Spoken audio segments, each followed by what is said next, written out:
जीवनमा हार्नु हुँदैन, बाँचेर संसार जितिन्छ भन्दै अरूलाई हौसला दिने डाक्टर प्रतिभा, जसले आफैले जीवनसँग हारेर ज्यान फालिन्।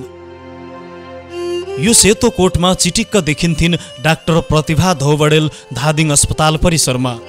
34 वर्षमा भर्खरै टेकेकी उनको खुलेको अनुहार, मन्द मुस्कान र व्यवहारले बिरामी प्रसन्न भएर फर्कने गर्थे।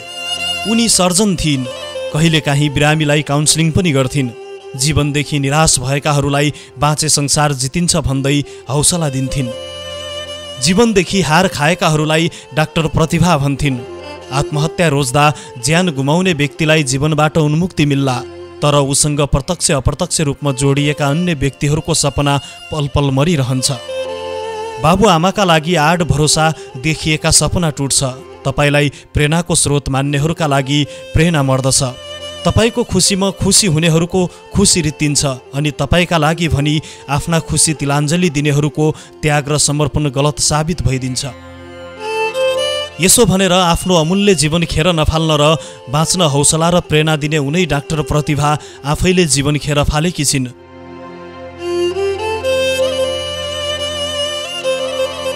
त्यो पनि करियरको उत्कर्षमा।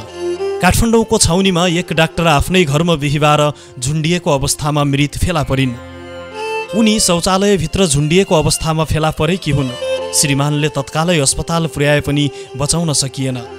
धादिङ जिल्ला अस्पतालमा कार्यरत धौबडेल एक साता अघि बिदा मनाउन घर आएकी थिइन्। उनका श्रीमान पनि डाक्टर हुन्। प्रहरीको प्रारम्भिक अनुसन्धानबाट धौबडेल डिप्रेसनमा थिइन्। उनले औषधि सेवन पनि गर्दै आएको प्रहरीले जनाएको छ। 4 वर्ष अघि विवाह भए पनि बच्चा भने थिएनन्। प्रारम्भिक रूपमा हेर्दा आत्महत्या नै देखिन्छ।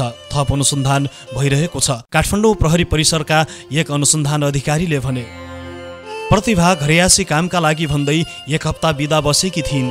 उनले चिकित्सक विज्ञान राष्ट्रिय प्रतिष्ठान न्यामस वीर अस्पतालबाट जनरल सर्जरीमा एमडी गरेकी थिइन्। रातो बङ्गला स्कुल पढेकी उनले काठमाडौँ युनिभर्सिटीको सम्बन्धन प्राप्त भरतपुर स्थित कलेज अफ मेडिकल साइन्सबाट एमबीबीएस गरेकी हुन्। रातो बङ्गला पढ्दा नेपालमै ए लेभलमा उत्कृष्ट अङ्क ल्याएकी थिइन्। डाक्टर प्रतिभाले भारतमा प्रतिष्ठित डाक्टर पारसमणि स्वर्ण पदक पनि हात पारेकी थिइन्। उनले भारतको गङ्गा अस्पतालबाट माइक्रो सर्जरी सम्बन्धी तालिम लिएकी उनी सर्जिकल सोसाइटी नेपालकी सदस्य समेत थिइन्। उनी नेपाल सरकारको स्वास्थ्य सेवातर्फकी 9 तहकी कर्मचारी हुन्। जीवन माप्ने आधार समय हो। यो छोटो पनि हुन सक्छ, लामो पनि हुन सक्छ। भौतिक रूपमा जीवन कति बाँचिन्छ भन्ने ग्यारेन्टी कसैले दिन सक्दैन। जन्मदेखि मृत्युसम्मको समय यात्रा नै जीवन हो। जीवनभरिको अनवरत यात्रामा हामीले सफलता असफलताहरूको उकाली ओह्राली नाग्दै अघि बढ्नुपर्छ। साँच्चै नै यहाँ हरेक मान्छेले आफ्नो तरिकाले जीवन जिउँछन् र जीवनका हरेक भोगाइसँगै अन्ततः माटोमै मिसिन्छन्। यहाँ हरेक मानिसका जीवनका उतार चढावसँग सङ्घर्ष गर्दै अघि बढिरहेका हुन्छन् मानिस। जीवन भोगाइकै क्रममा मानिसले आफ्नो जीवनलाई कतै सम्झौता ठान्छ त कतै सङ्घर्षका खुड्किला।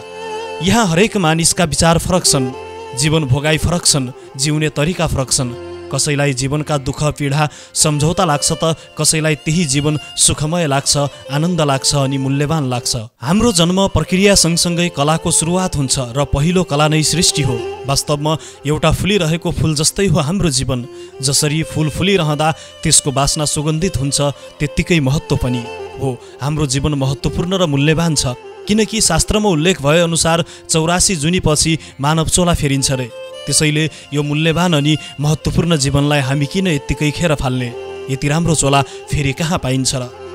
जीवन भनेको अनुभवको सङ्गालो पनि हो। जन्म र मृत्युको बीचमा गरिने कर्म नै जीवन हो। जीवन जिउने क्रममा मानिसका जीवन भोगाई सङ्घर्षका कथा व्यथा र मानिसले लिनुपर्ने उद्देश्य जीवनको सार्थकता नै सङ्घर्ष हो। साँच्चै नै सङ्घर्ष बिनाको जीवन नै हुँदैन। त्यो जीवन के जीवन जहाँ जिन्दगीका उतार चढावसँग मितेरी साइनो गाँसिँदैन, जहाँ रोदन सँगसँगै खुसी हुँदैन।